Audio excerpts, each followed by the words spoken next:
Good evening, everybody, or good morning. I'm not sure where you guys are based at the moment. Uh, we are, uh, Thank you very much for coming and welcome to the Follow the Camino webinar. We're going to talk about the French way. We are due to start in the next minute or so I'm going to leave a bit of time for people to arrive. I hope you're nice and comfortable. You've prepared a nice cup of coffee, water, whatever. Um, so tonight is about we're going to talk about the Camino de Santiago. So a couple of things that just a bit of logistic. I will go through a presentation about a bit about the history, a bit about the French way, and the different the landscape, the terrain, etc. But I like to say that it is your time. So whatever question you have, whatever planning you are up to, it would be great for me to know in advance so that I can adapt a bit the presentation to you and maybe focus more on some points that you guys have in mind. All right. So if you guys want to use the Q&A on this meeting, feel free to fire away questions and I will try to answer them during the presentation or at the end. So it will be my pleasure to answer these questions. Remember, there is no silly question, okay? So if you're wondering about something, maybe someone else is wondering about the same, so fire away there.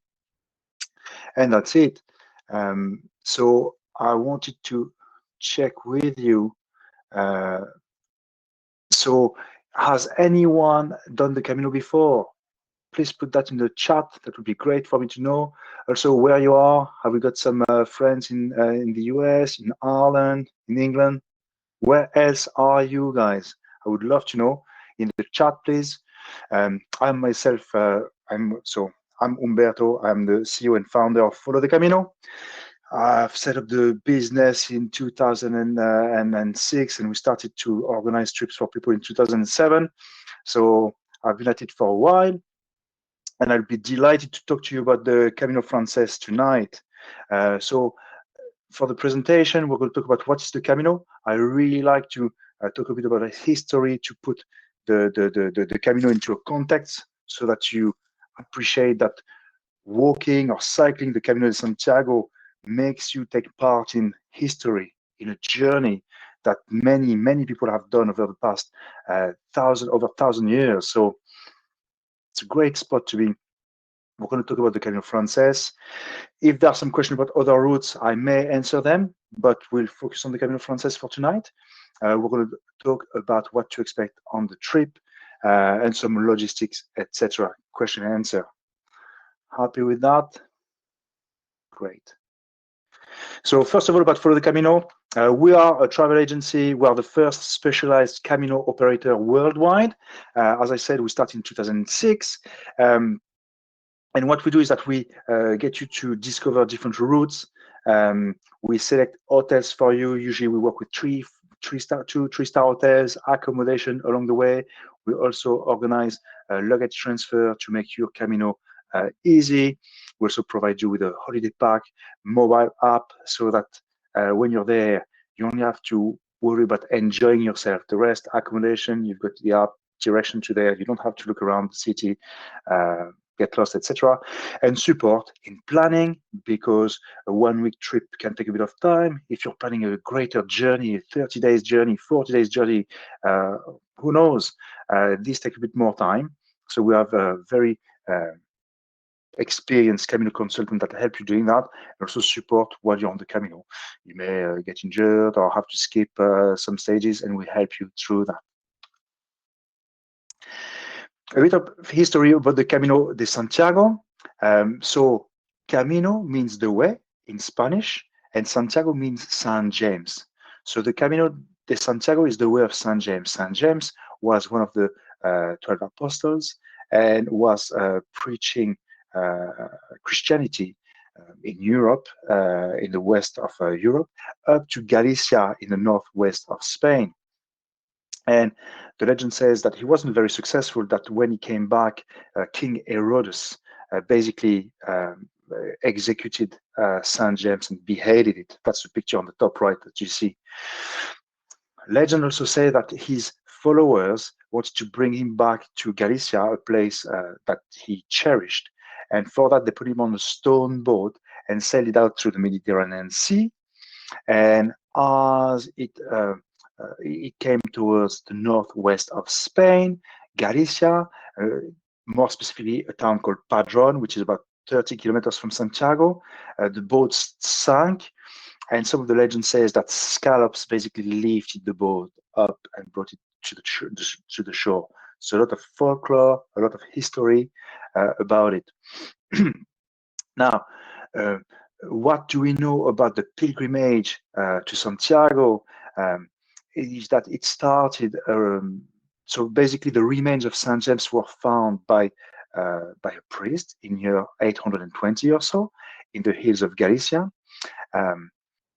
He was looking out in the night, and the star showed him a place in the hills of Galicia, Compostela.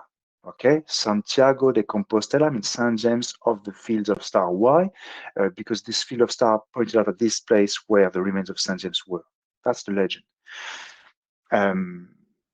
The king of Asturia was the first to do the pilgrimage in year 1000 or so, and from then we have the pilgrimage was described by a French monk, and he described the route from Saint-Jean-Pied-de-Port in the Pyrenees to Santiago, and that was later called the French way. So a bit distracting because the French way is actually 99% in Spain, but it's named after the French monk who wrote it. And the first ever guidebook in the world was this book, the Codex Calixtinus, basically reciting the journey. Also, I'm not sure if some of you knows that Santiago is also found in 820 AD, as I said.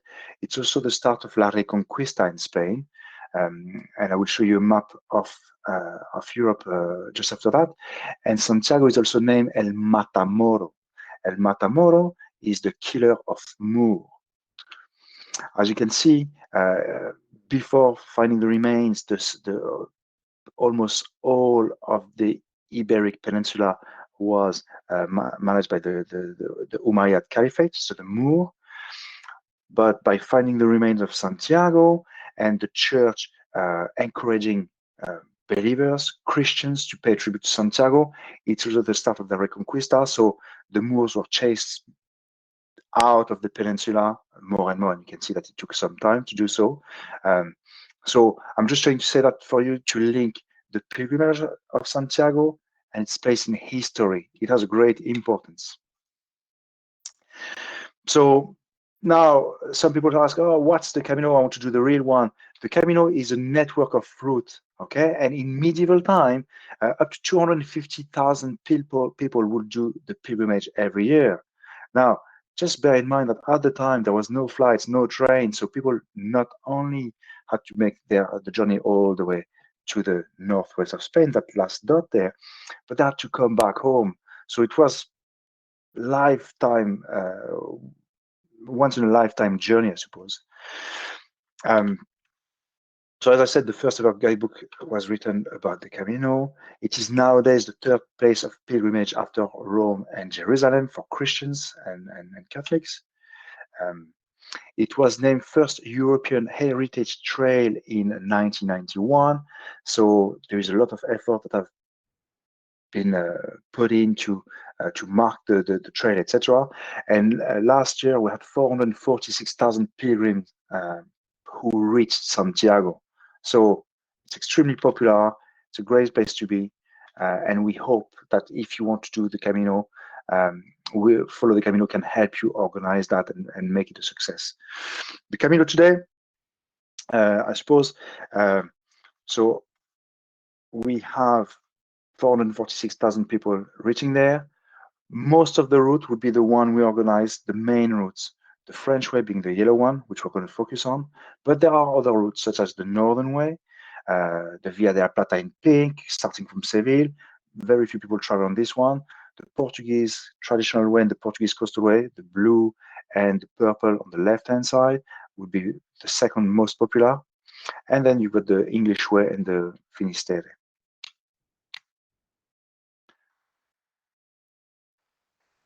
So the Camino in 2023. So this is just to show you the split between route. And just to answer some questions I have, Rita, the luggage tags are in the holiday pack that we leave at the hotel for you. So that's for you, Rita.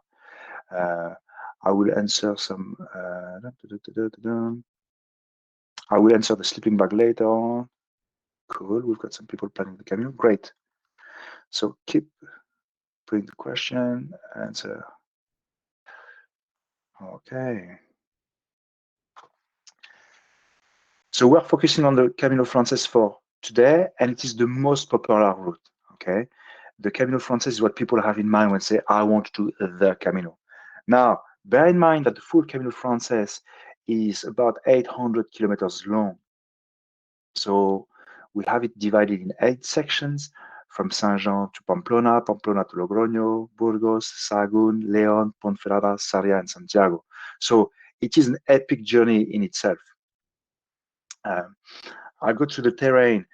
We have divided that in 8 sections that are not exactly 1 week long. Okay, some of these sections are 4 days long, some of them are 8 days long, and the reason for that is to start and stop into cities that are big enough to link up to an international airport in one go.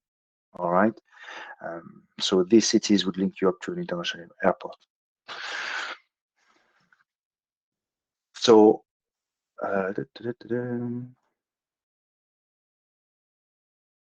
okay, so this is the Camino Frances, the full French way. For the terrain, the top part, we start from the left to right, okay, as we are writing. However, on the map, we're going the opposite way, just because Saint-Jean-Pied-de-Port is east of Santiago and we're going west to Santiago.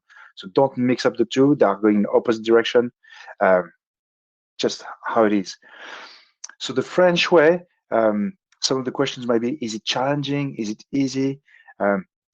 Anytime you're walking 100 kilometers, which is usually the length of a section or 1 week trip, 100 to 120 kilometers, usually you always come across at least one day which is a bit more challenging, okay? Just because you're walking in roughly a straight line, and as you're walking in a straight line, there's just mountains, hills, big hills, etc. ahead of you.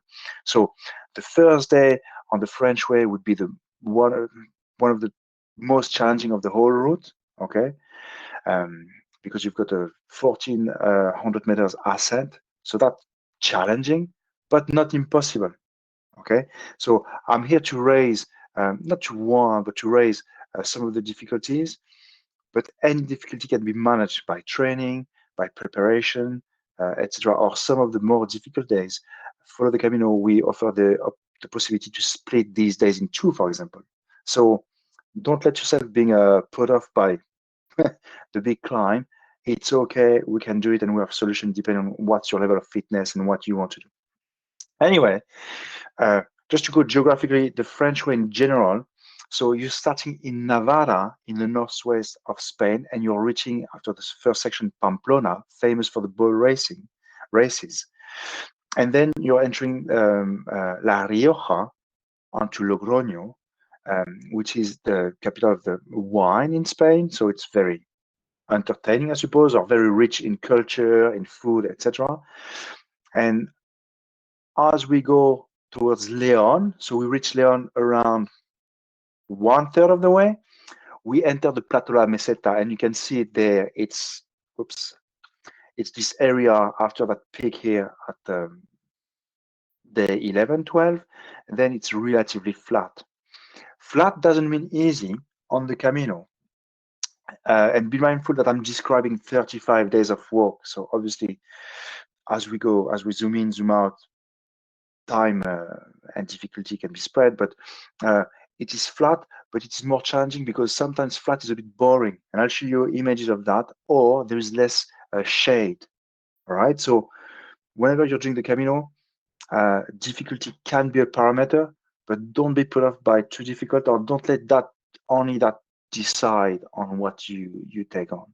Okay, everything is possible. You just need to be prepared and adapt. So we're on the Plateau de la Meseta, which is altitude 800 meters. And here today, you know where you're going to be tomorrow. You know, you can see 30 kilometers ahead. Then we have the climb to Rabarral del Camino, and then we go to Ocebrero, the second climb. These again are tough days. You know, you've got 3 hours climb non-stop, and that's challenging for anybody. The advantage when you go up is that then you go down, so then maybe the next day is easier. Although sometimes going down can be more challenging on the knees for people. So just bear that in mind. And then when we're at day 30 or so, we are entering Galicia and Saria and the last section of the French way, and you can see that it is going downhill gently, but you can see that there are always hills every day, so it's just something to bear in mind. All right.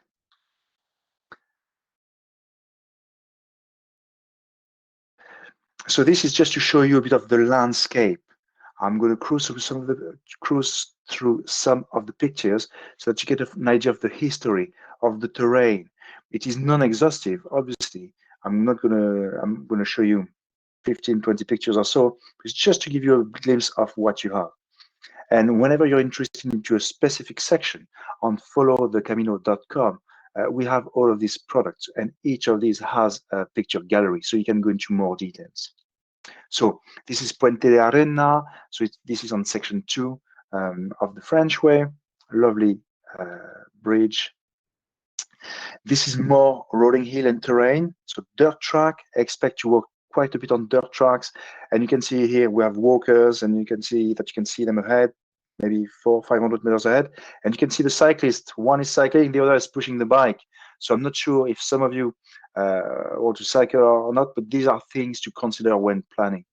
Okay, cycling, you do have some hills, so depending again on your ability, you might have to push your bicycle sometimes. These would be some of the tougher terrain. On the Camino de Santiago, you will not have anything tougher than this. So this is some loose stones. You're coming down from Ocebrero here, and obviously going downhill on dirt track. For some people, sticks are advisable. All right. And when it comes to packing and organizing, it's all a question of compromise.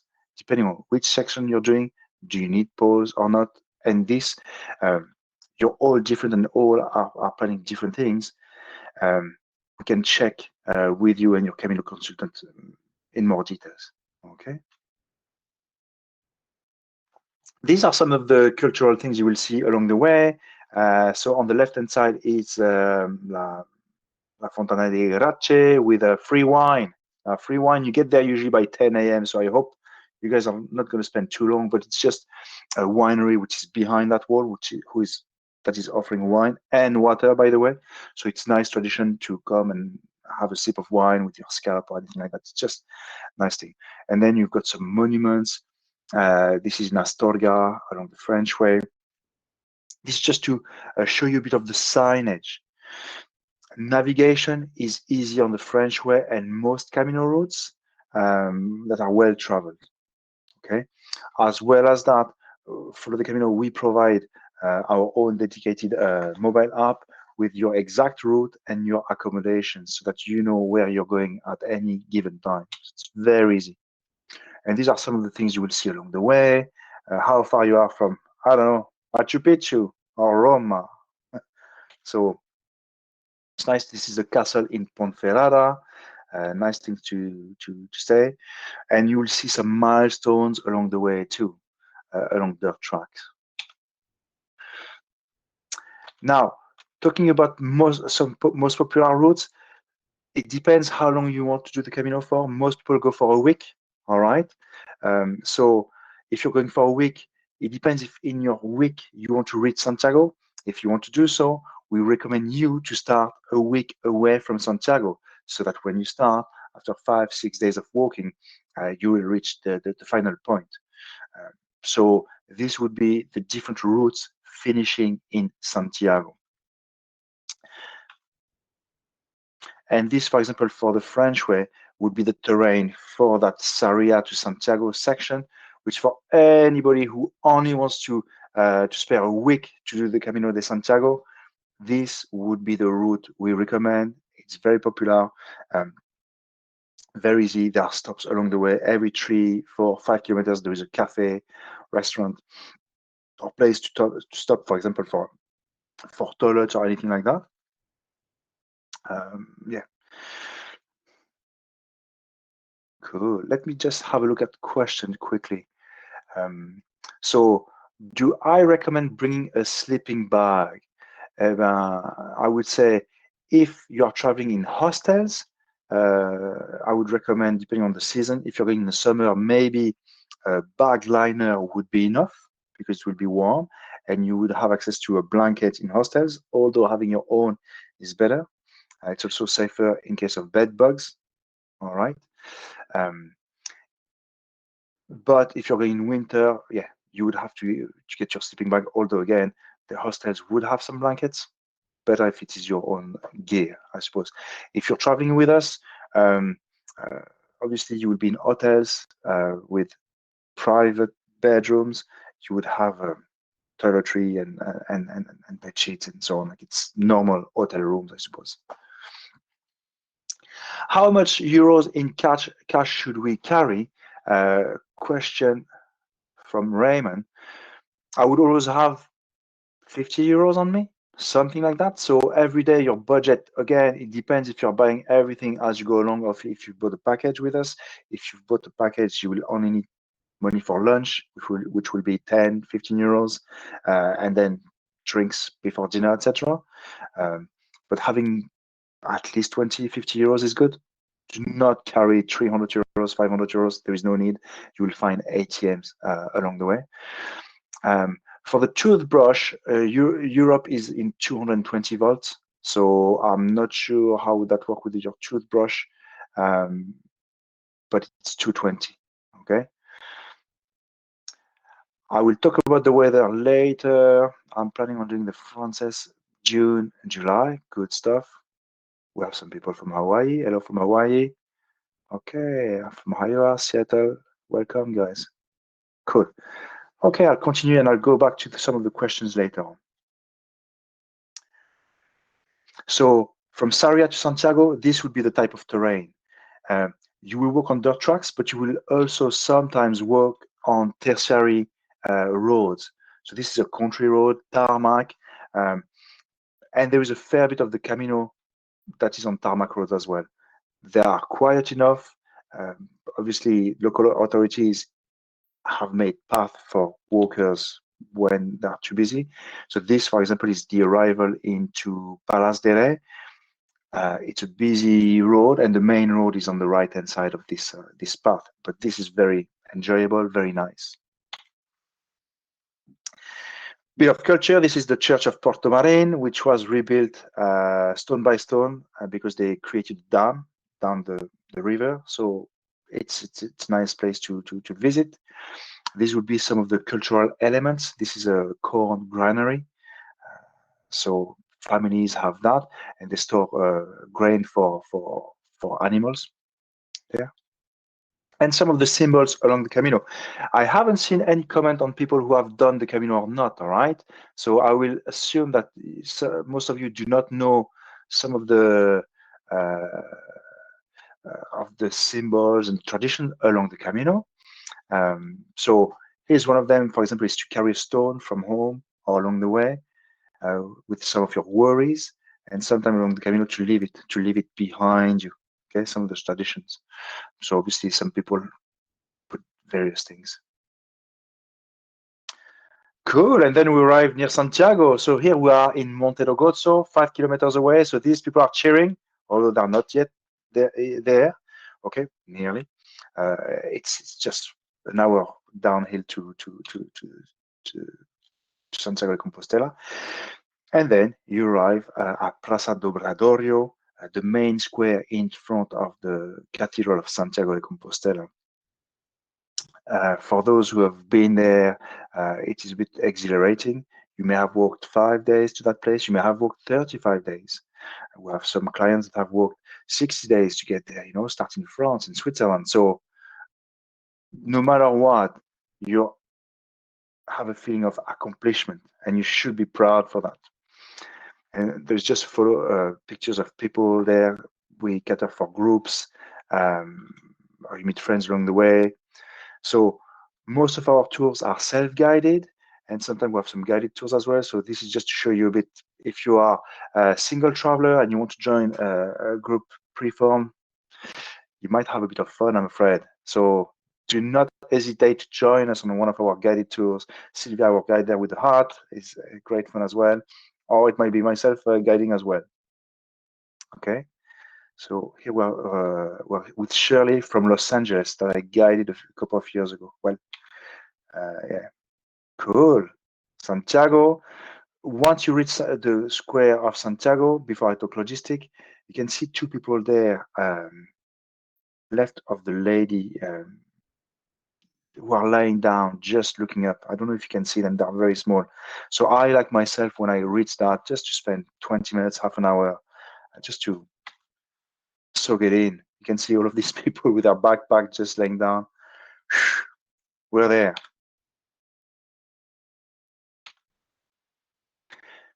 Once you've reached Santiago, some of the tradition wants you to go behind the altar and to give a hug to Santiago. You can see a lady there giving a hug to the statue.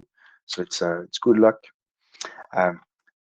And one of the reasons why people do the Camino, it is a pilgrimage. And at the pilgrim office, you will be given a pilgrim passport if you have walked 100 kilometers into Santiago, or if you have cycled 200 kilometers into Santiago. How do they check that? Along the way, we will provide you with an official pilgrim passport as part of your holiday pack. And in your accommodation or in cafes and bars along the way, you get a stamp. Sometimes the receptionist does it for you. Sometimes the stamp is just put there on the counter and you do it yourself. Once you reach Santiago and walked 100 kilometers or cycled 200 kilometers, you will go to the pilgrim office and you will queue there and get your pilgrim certificate, which is on the right-hand side.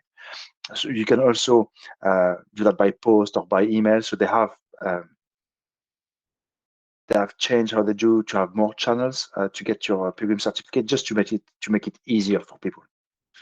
Cool. Any question? I'm waiting for your questions in the question box. I know I have to talk about the weather, but yeah, any questions would be welcome, guys. What to expect from your travel with us? Connecting with nature. The Camino is amazing, different terrain, landscape, it's varied. So plenty to see, to feel, to smell. It's great. Okay. Mind that sometimes when you're coming into big towns or out of big towns, it is less lovely just because big cities making fabric is like this. So you may have to go through an industrial part coming in and out of big towns, but that's just life, I suppose. But the rest, it's really nice countryside. Make friends for life, all right? As you walk the Camino, you will meet the same people, and if you're walking 5-6 days, people usually stop more or less in the same stages, in the same towns, because most people walk 20-25 kilometers a day, and now some might walk 30-35 more, but most people have roughly the same pace of stops. Doesn't mean that they walk at the same pace. Some people walk fast and arrive by 12 o'clock in their final stage for the day. Some people walk slower and they start at 9 and finish at 6 o'clock in the evening, and that's okay. Eat local food. Spain is renowned for its quality products and for its variety of foods, whether it's vegetables or seafoods, salmon, you name it, cheese, paellas, etc. So you will have a good culinary time. And you can see that so the sort of accommodation we can book for you. So we do have our main packages would be the bottom left picture would be hotels and rural houses. So we like to work with a mix so that you get a great experience throughout. So 2-3 star accommodations. But for those who are on more of a budget, we have hostel packages and pension packages. So they are lower grade accommodation. Hostels, bathroom is shared. Pension, You may have private bathroom, but not always, and it's more basic accommodation. Hotels and rural guest houses are always en-suite bathrooms. And for those who want to indulge themselves, you might use a Parador hotel or upgrade to 4-star or Parador 5-star hotel. These are located in a few places along the Camino. On the Camino Frances, we have 3, I think, and 4, and 2 of them are in the same town actually. Parador hotels are formerly accommodation for royal people, so they are historical buildings that have been turned for the past 70 years into hotels for the public. So this is the typical accommodation in hotels. This is our hotel looks in Santiago, which is lovely, brand renovated, or in Porto Marin, Hotel Ferramentero, 2-star, very good accommodation, same thing, renovated. We change these and we check these all the time to refresh and to keep a great quality of standard. When you book with us, you're guaranteed a minimum rating of 7.2 on the rating platforms, and we are averaging at 8, okay, on any trip. So this is just to tell you that the average is a very, very good standard. Cool. Preparation. Are we still going on the Camino, guys? I hope we are. So some training. We're going to send you a link to a training program. What is important when you're planning a trip like this, I suppose, is nothing is difficult, but the more prepared you are, the easier it will be. Because if you work 5 or 6 days in a row, nobody does that, right? We all have our jobs, our activities. So for those who are not super active, we recommend them to walk 30 minutes a week, twice a week, something like this, anything basically. And to build that up to at least once before you go on the Camino, have walked 1 or 2 days in a row for 5 hours, okay? So this is what we would expect you to train towards. But if you haven't trained, you'll survive. It's just that you might get very, very, very tired.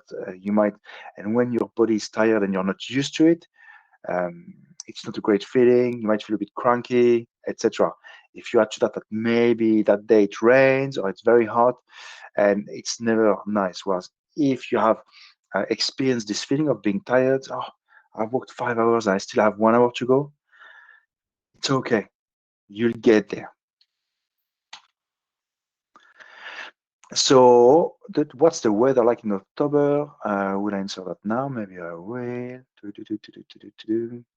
So first, I'm just going to go into that. Any of our trips will have this kind of calendar, and we tell you when it's great to go, or when it's good time to go, or when it's popular time or off season. What I'm saying is that July and August can be warmer, depending on the section. On the Plateau La Meseta, for example, there is little wind, so July and August are hot and tougher. But as I said at the beginning, you need to adapt. So maybe you'll start walking earlier in the day to finish earlier and not get the sun right above you for hours. So there are things like these, that are tips. What I mean is that if you're a teacher and you can only go July and August, do not go because it's not the best time.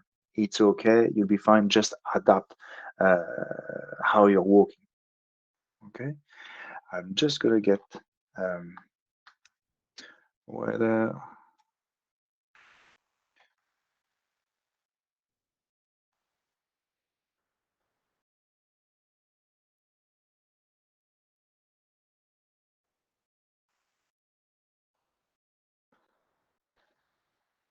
If you go to any of the trips, so when you request a quote from us, we'll send you the average temperature and weather forecast and rainfall.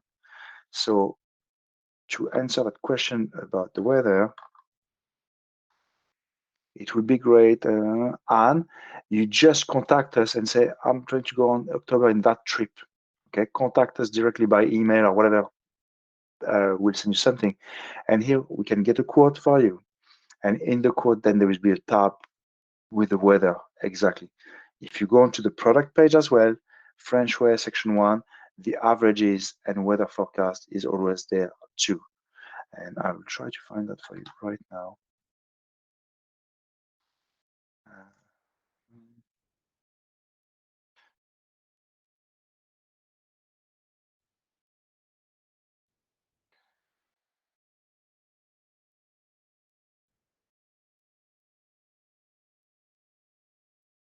So any trip will give you the map, all right?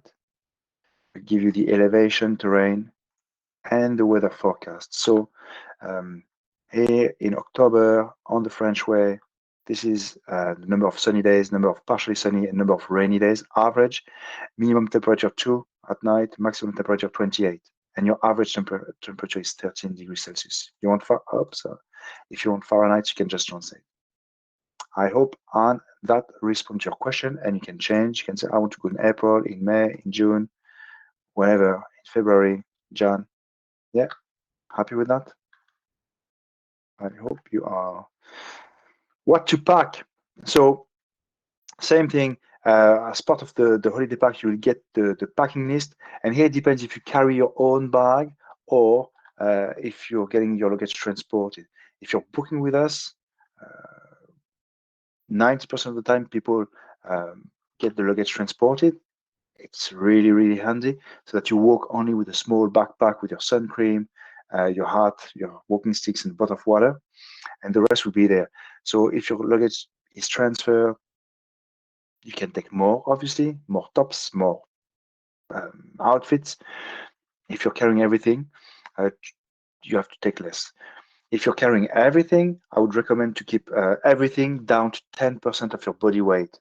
I know if you're light, it means that you can carry less than others, but 7 kilos, 8 kilos, up to 10 kilos. Once you're above 10 kilos, it starts to be heavy and you'll carry that the whole day. So just follow that list and it will help you. Obviously, if you're carrying your one suitcase carried during the trip with us, with Follow the Camino, you can carry more and have that in your bags, 15 kilos maximum. All right.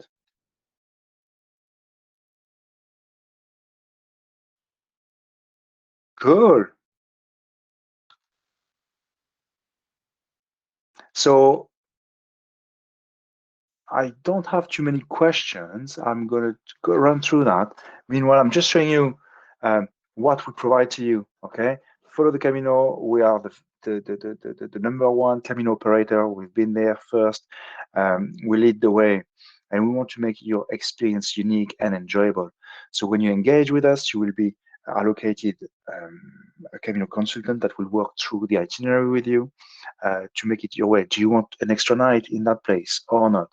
If you're going on a long journey, you want to do the full French way, 35 days, we'll talk with you. Okay, here are the spots we recommend you to take extra nights. And then you can decide because it depends on what you want or what is your schedule. Maybe you're coming to Europe and you want to meet some friends in Madrid, or you're spending some time elsewhere. So we'll help you go through that organization. We give you great service, walking notes, walking maps, everything you need to do walk. Each voucher has the map of the accommodation, so you've got mobile, if you're tech savvy, or you can have it printed at home and bring it with you.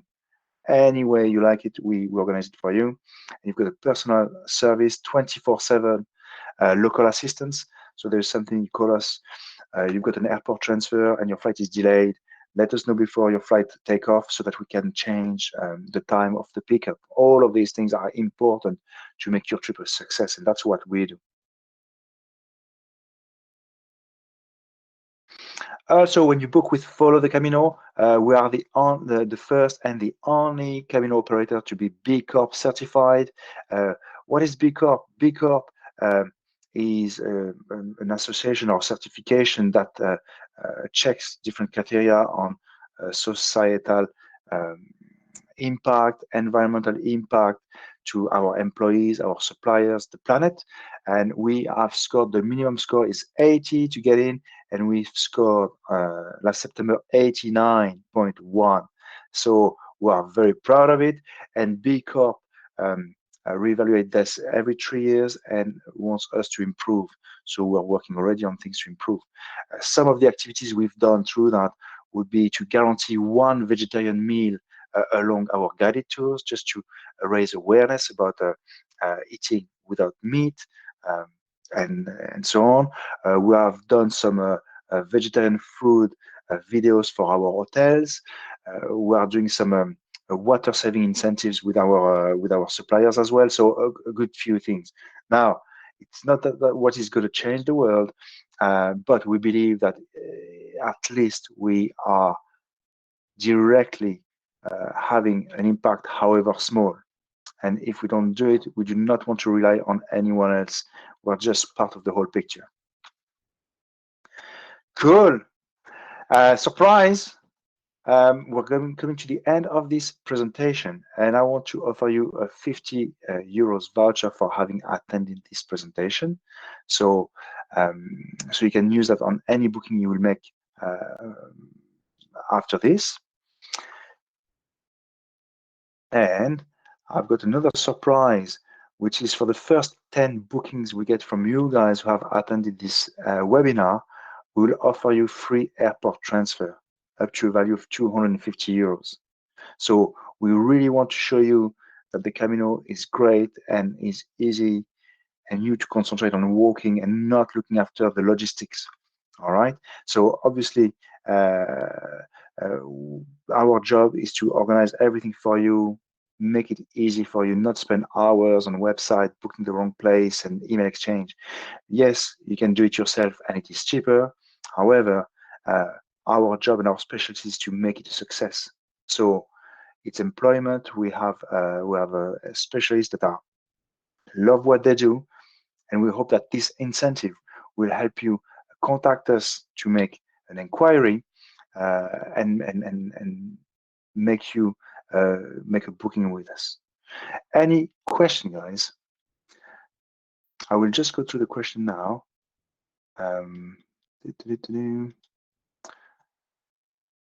So the weather, we've answered that.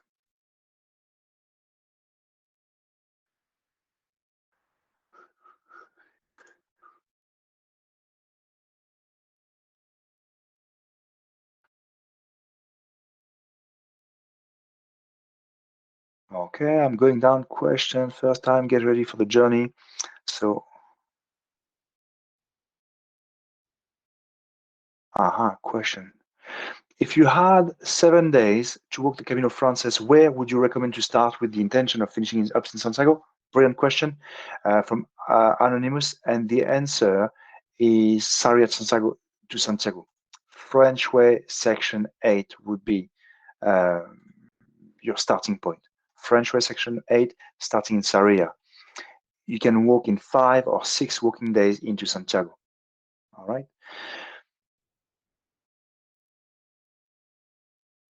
Okay. So Liz would like us to talk about recycling. Cool question. So Liz, on recycling, for us, we're trying to minimize our impact. So for that, for example, we used to send scallop shells to people all around the place, and now we do not send it anymore. It's not because we don't want to or the cost. It's because sometimes it gets broken. Sometimes it's heavier in the pack. So if you want a scallop shell, which is a nice goodie, it costs a couple of euros. Get it along the way, and it will bring money to the local people. And on the recycling, keep a green footprint. Part of our walking notes and our general information document we send to before any trip, we give you a leave no trace principles. There are 7 principles of leave no trace, and some of these are very basic. We want you, for example, to reuse the same bottle of water. You can buy a bottle of water, half a liter, for €1.50. So financially, I believe we can all pretty much do that, but it's not good. So we're encouraging you, for example, to reuse the same bottle of water. And in the meantime, next month, we are launching an initiative to try to get hotels more and more to install water refilling stations.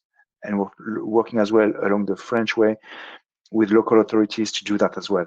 So obviously, it's not down to us, but we are launching initiatives. So we're going to email all of our hotels, present them water refilling station, and try to get that organized. So that's for you, Liz. I hope that was interesting. William from Ireland. I intend doing the Camino Frances April, May. That's very good. And I think like the weather, how to get to the starting point and planning to completing 4 or 5 weeks. Cool. So William from Ireland, if you're talking about the full French way, you should start in Saint-Jean-Pied-de-Port, I believe. And for that, you would fly Ryanair to Biarritz. And then you can take a train to Saint-Jean-Pied-de-Port. All right, that's for William.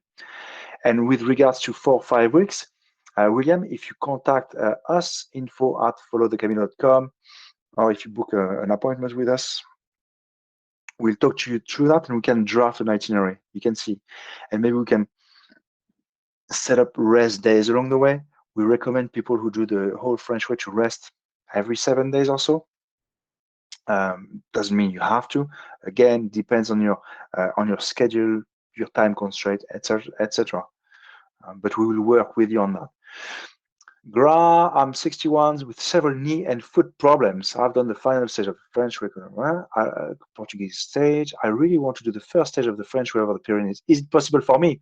Yeah, well, Gra, everything is possible. I've worked with a lady, overweight, triple bypass heart surgery, and she was very slow. So what I would say, Gra, is train. I don't know where you live, but try to find a hill with 1,000 meters ascent and go there. And maybe it will be hard, just so that you get a feel of it. It is not impossible. It is doable. You just need to train for it. Or if you contact us, Gra, ask for French Way Section 1, and we can split the first day into 2 days.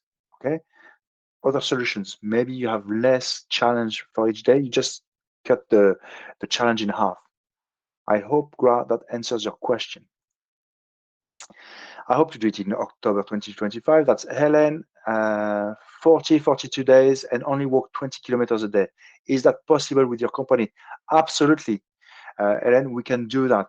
However, some days might be 24. I know that people have what we want. I want to walk 20 kilometers max, but sometimes the stages are 22, 24 kilometers. So just be prepared for that, but we can average around 20 kilometers. And those days that are too long, 28, 30, we can split them. So Helen, do get in touch with us, info@followthecamino.com, or in any of the lead forms on our website, and we'll help you plan this great trip for you. October 25, here we go. Is it possible to choose the place where we have 3 days in between? Exactly. That's from Vars. Okay. Yes.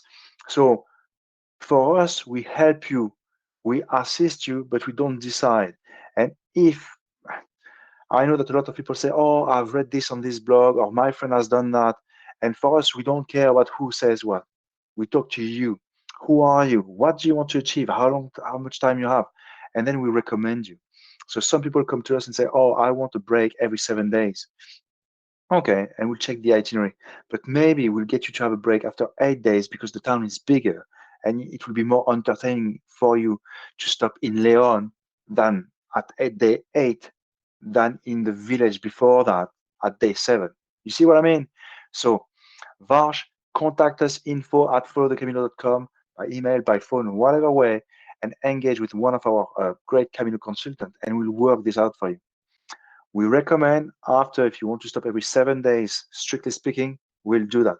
We have nothing against it. It's just we know that sometimes people prefer to have an extra day where there's a couple of nice streets, shopping, restaurants, things to try, museums. So we help you, but you in the end make the decision. All right.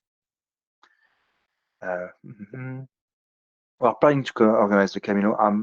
Lillian. There are many different routes. Tell me about it that we can take. May we know? Send the video of your presentation. Yes. How do we make accommodation for that? So Lillian is asking about the video. So after this, we'll share the video of this webinar for sure. And how do we make accommodations for overnight? We organize that for you. So Lillian, again, if you engage with us, we draft an itinerary with accommodation, 2-3 star, and we check with you. and you tell us if it work on your budget. If you've got a bit of a tighter budget, we can change some accommodation. If you want to indulge yourself and upgrade you in some places, again, we can do that. So Lilian, do engage with us and we will work with you on your great Camino for 2025. Which route would be best in July?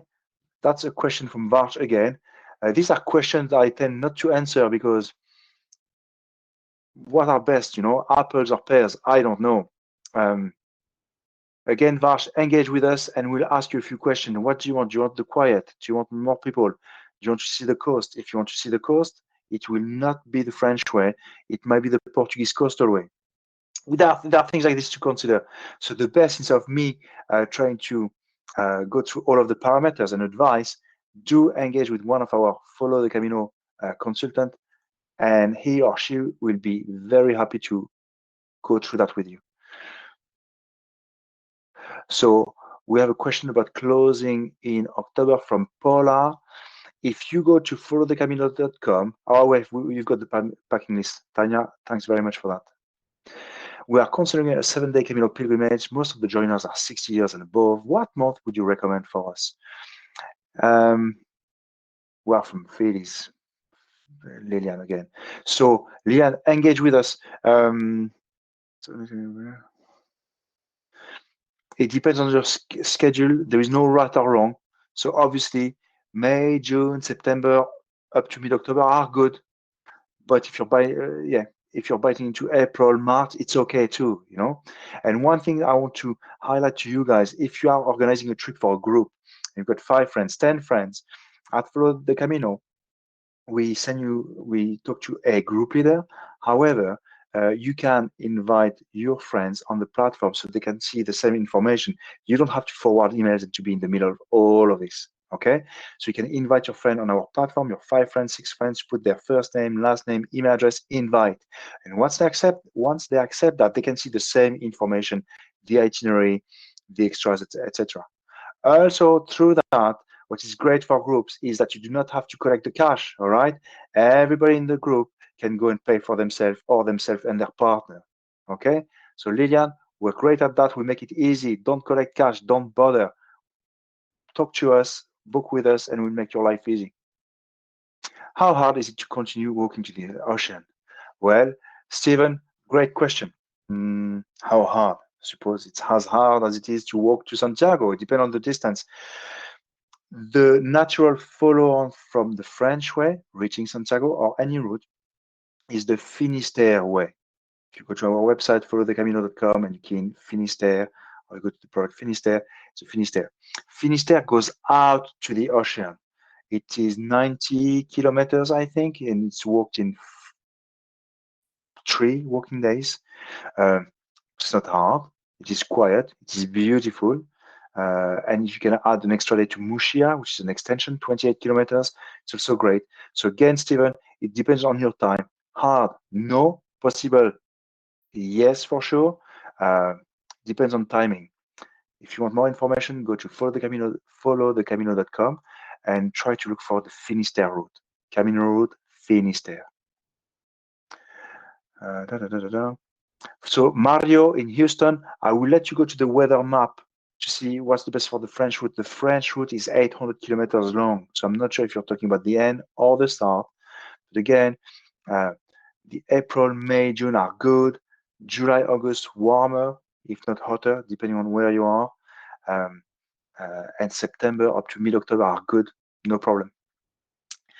The start of the French way across the Pyrenees is not open up to mid-March to April.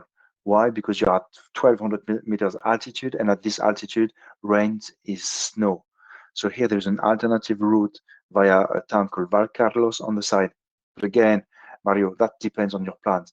If you want to know more, do engage with us and we'll work with that. What's your dates? What time of the year? But if you're going between mid-March and October, anywhere on the French route is possible. No problem. So other wood, yeah. So I've answered the popular time to go.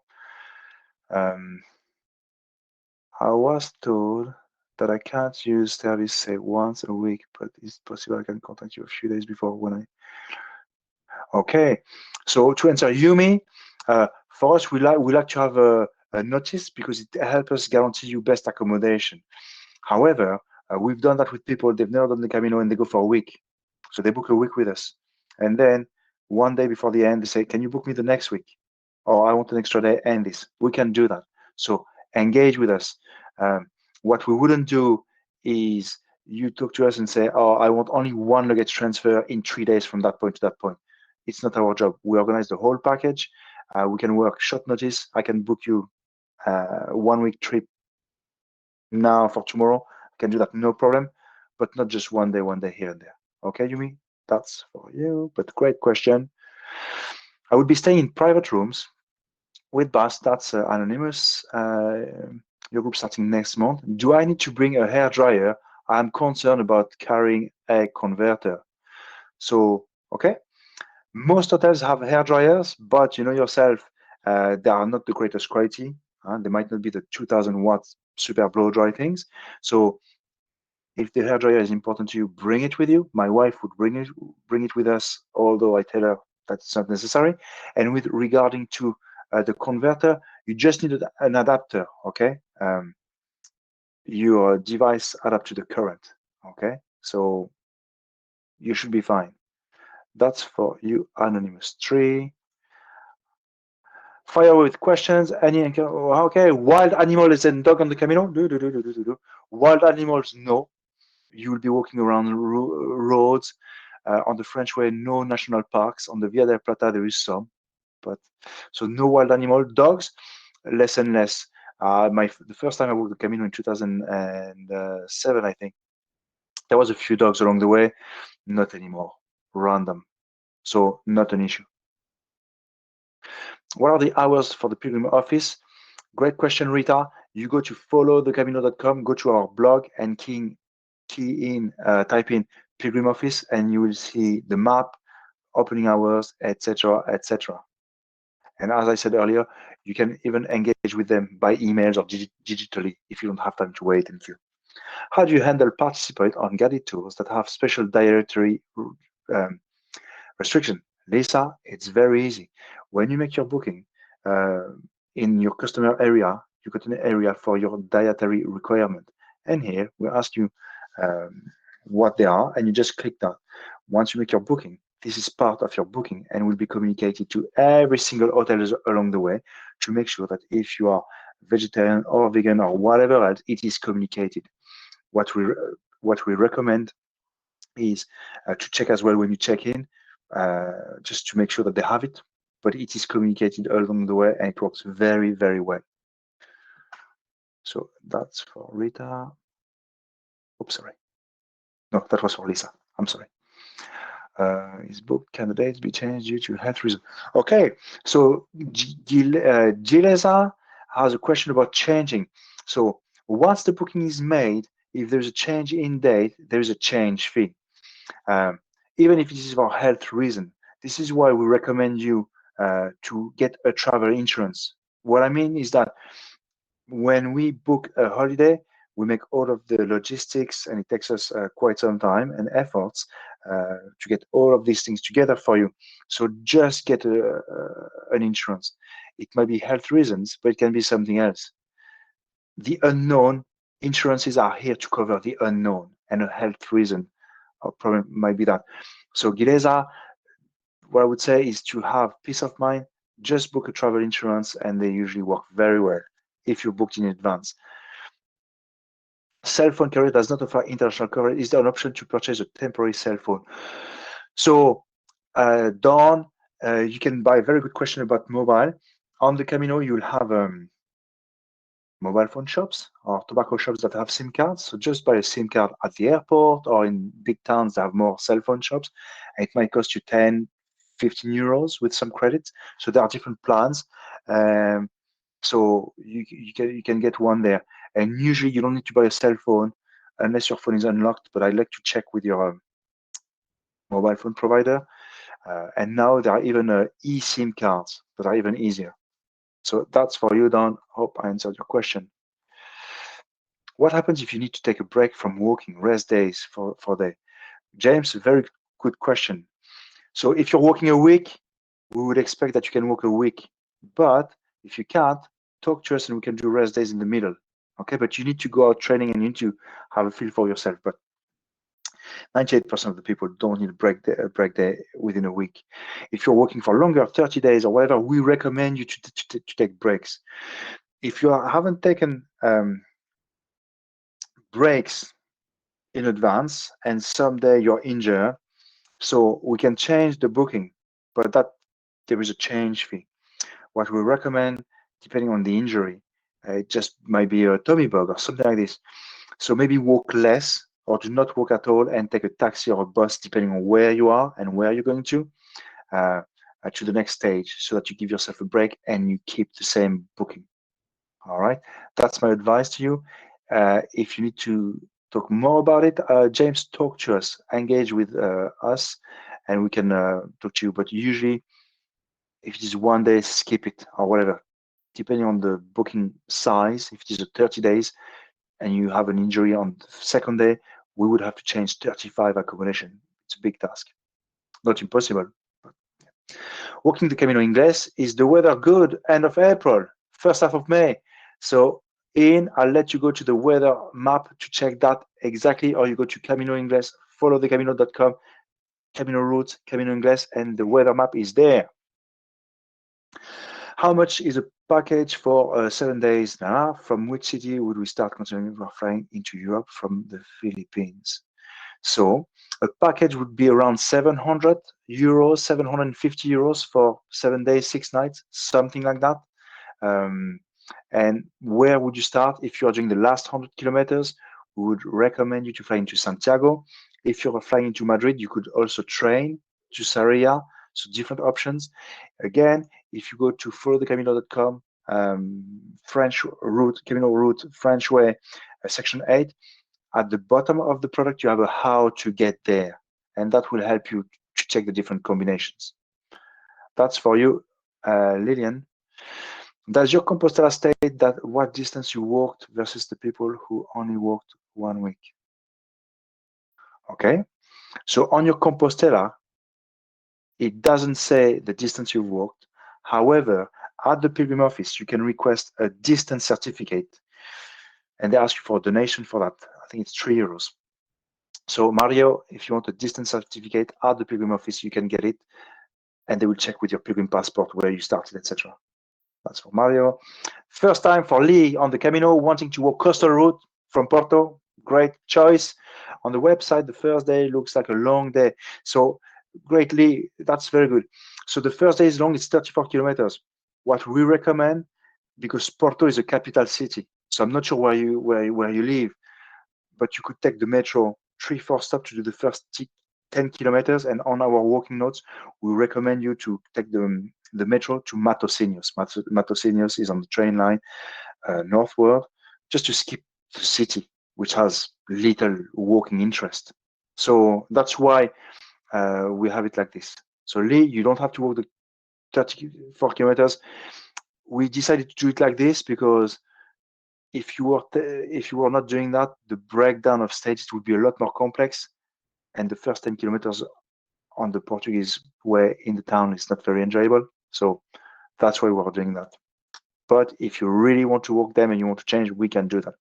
Again, engage with us, info@followthecamino.com or by phone, and we'll work on that with you. I'm joining the guided crew. Okay, we've got somebody joining the guided tour on the 14th of September. How many hours are we walking on the longer days? When you're walking the Camino, you will walk between 5 and 6 hours a day, depending on your pace. We average at 4 kilometers per hour. In miles, that must be 2.6, 2.8 kilometers per hour. You might be faster, you might be slower. On our guided tours, the guide is not a pacer. That's for the marathon. We'll leave that to you for the next challenge. The guide is here to coordinate, to check if you're okay. Some people, you'll see after 2 days, they will be flying through. Some people will need a bit more support. So we're just trying to balance that out. And it takes the guide or somebody like me a day or two to figure that out. We're also not here to force you or push you. You might very well be okay being slower and take your time. You might take your time because you're less fit. You might take your time because you love taking pictures. Okay, and that's okay. We want you to enjoy your trip. So the guide is not here to wait for you every corner. Not at all. The groups are 14, 15 people. Everybody's different. The guide is here to make sure you have a good time. And for that, if you're flying through and say, look, I don't like waiting, I'm going ahead, great, go for it. Some people might feel need a bit more support, want to be there. The guide, for example, will not be on one-to-one with that person if the person is very slow either. We have to be reasonable with everybody. So we're here to help you pace, and etc. And you will see the guide, for example, will tell you, we'll stop together at this cafe in this town on the map at kilometer, let's say 8 at 10:30. But you are grown-ups, you don't have to stop there. Just let the guide know, because if the guide doesn't know where you are and expect you somewhere, they might be worried. But again, you'll see after 1 or 2 days, say, look, I get it. I want to have my own day today. See you later. And I hope you guys have some of this time for yourself. Or maybe within the group, you will meet somebody and you will work great together. Okay? This is why we call these guided tours make friends for life. Because this will happen. I've got many groups and they do happen. Cool. I'm going through the questions. I'm joining the guy. So that's the one. I'm just going to mark it red. What type of rain gear do you recommend? Brian, great question. I will recommend the rain gear you can afford. I don't know where you live. I don't know how often you're facing the hostile weather conditions. I live in Ireland and I have a Gore-Tex jacket. Okay. It's an investment. It is a cost. But in Ireland, it's quite green, quite rainy. So I amortize this, I've got this jacket 10 years and it's very fine. But if you're living in California, it's not raining a lot, maybe go there with a poncho, 15 euros, and that's okay. Also, check the weather forecast 3 days before you go. Again, it's all statistics. If you know you're going in June, it's unlikely to rain, so maybe something cheaper might do. The rain in Spain is not as cold as in Britain or in Ireland, where the cold, the wind, and the rain make it, risky. You're not in mountainous area, so most of the time. But if you can afford it, get a good jacket. If you're going in October, November, the likelihood of rain is much higher. So here I would recommend you to invest. And a second thing I would say on the rain gear or equipment, the better equipment you have, the less excuses you have to practice at home or to train at home. So if you have a good jacket and a good pair of shoes and it's raining, one less excuse to go out, okay? And that goes into your training. So Brian, I hope that answers your question. Phone service, yes, there is phone coverage all around the Camino, except the odd place, but no problem. Wi-Fi, 4G, most places. Yes, in case of emergency, there is coverage everywhere, except the odd places. Obviously, I don't look at my phone everywhere there, but it's nearly 100% there. On the Camino Frances, it's also well traveled, so yeah, it is fine. When do we get the holiday pack? The holiday pack for Karen is sent to the hotel, your first hotel, 3 weeks before your arrival. We used to send our holiday packs to people's home, but the issue with that is sometimes a group of friends were not in the same home. Sometimes holiday packs were forgot at home or were lost by the post services. So we've stopped that and we send it to the first place.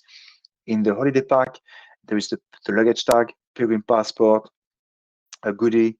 What I mean is that there is little of preparation value. It's more to get going. So if you don't have it before you go, it's okay.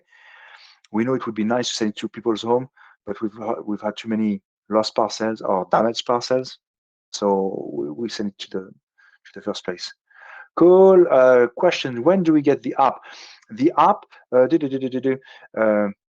you get the app once you've got the booking booked and you've paid your deposit. The app is active and the map appears. Now, The app is most useful when you are there on the terrain, because the app is really navigation, GPX track for the Camino, and yourself. You've got a blue triangle. Blue triangle is you, and you've got the actual GPX track. If the triangle is on the track, you're in the right place. If you veered and went for a coffee 500 meters away, the triangle would be away. So that's how it works. And you get that as soon as you make the booking. The map is available, but you're unlikely to use the app from home. It's a navigation app. So, however, the vouchers, the hotels, they are there, no problem. Are meals included in your packages? So check it. Most of the time, we have breakfast all the time, dinner in every night except the first night and the last nights for 1 week trips. We don't book dinners in big cities, not because of economical reasons. When you're in big cities, we want you to go out to experience the food in the local cities. In smaller towns along the way, we think eating at the hotel is okay. If you guys like to have more freedom, you can ask your Camino consultant to remove dinners, and we have absolutely no problem with that, and the price will be reduced accordingly. And that's for Richard. Yeah, great question from William. Hotels, pensions, are there some near the trail? Yeah, I suppose the Camino is roughly a straight line, and cities are roughly round. So sometimes they are near the trail, sometimes they are not. Again, when you engage with us, we'll give you at the quote stage the distance of your accommodation to the Camino and the distance of the Camino of your accommodation to the center of the town. Okay, because sometimes you might be a kilometer off the trail. It depends, you know. It depends. We do have sometimes you are in a guest house 5 or 8 kilometers from the town. There are some places we love. We do that. It's not for economical reason. We want you to have a great time, and there are some lovely gems we have along the way. Obviously, at quote stage, if you want to stay in the town, let your Camino consultant know, and they will change the accommodation. But otherwise, is that now if the accommodation is more than 2 kilometers away from the track outside of the town, there is a transfer included. Okay, but that's written on the voucher. So guest houses and stuff like this, if it is in the town or you've chosen something in the town, that's up to you for the transfer. But yeah, so that's for William. Whoops.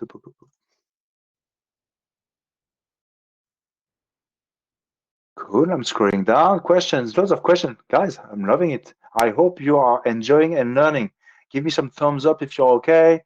Do I recommend sticks for Helga? Helga, sticks if you're going for 1 week, last 100 kilometers of the French way? Not really. But again, go out and see if you walk with walking sticks. Walking sticks are most useful for stability downhill, uphill. Depending on the section you're doing, you may not need them. Again, question of taste and choice. If you're doing the full French way, maybe so. Okay. Helga, talk to one of our Camino consultants and tell us a bit more about your plans. Are you going for a week? Which section? Who are you? Are you fit? You walk in mountains? I don't know. You can well walk without sticks, but maybe you need them. Talk to us and we'll help you decide. Are there typical gluten-free options in most smaller cafes along the way? Emily. Sadly, no.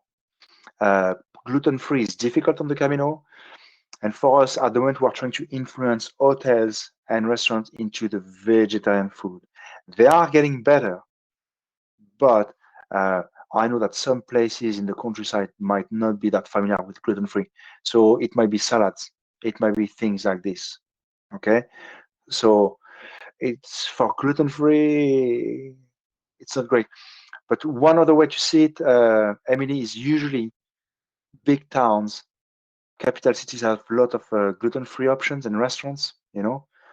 But the issue when you're walking, you're going by smaller towns, they don't have the same custom. They don't have the same amount of international tourists. Usually it's more local people, and local people are usually more in flow with local food. So it's getting better. And Follow the Camino, we are doing videos for that. In fact, Emily, for you, we are launching a sustainability rating for our accommodations, where some of the question would be, have you got something vegetarian and celiac on your menu? And if they do that, they get more points. We're not doing that to rule people out. We're doing that to influence and help that. To answer your question, Emily, hotels and restaurants should have, and cafes should have more celiac options. It will take time, but we're working on it, and they have already started. Are the hotels close to the path? I have answered that question earlier on. From Elga again. Yeah, as well. Cool. I think I've answered all the questions. I'm scrolling back up. One question. I am of good fitness, Sam, but not a walker. Can this route be done without training, and which time of the year? Sam, the Camino, anybody can show up tomorrow and we'll do it. The more prepared you are, the easier it will be. If you're more into running, walking shouldn't be too much of an issue.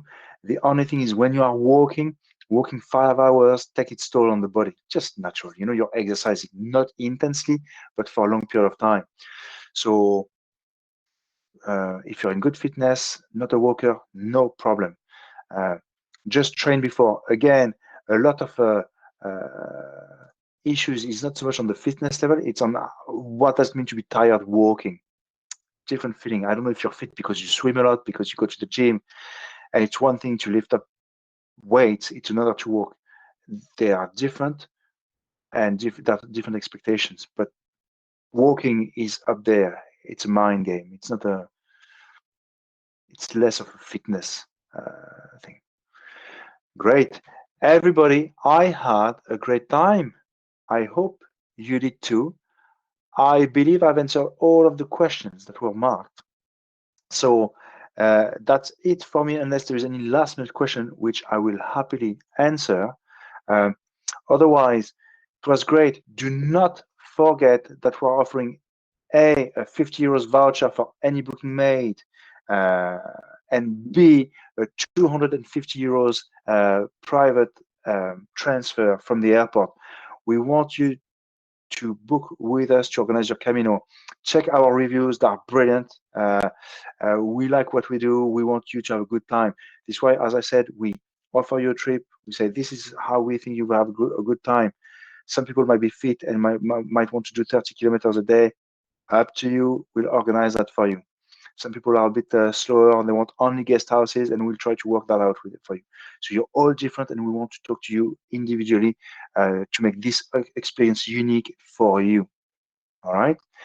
If there is no more questions, I will thank you again for participating to this webinar, and we will send you an email with the video recording. And do not hesitate to bring friends and family to this. We have great platforms that everybody can pay differently. So we're here to make your life easy. Thank you very much, and good evening, good afternoon, whatever else, wherever you are. Thank you very much.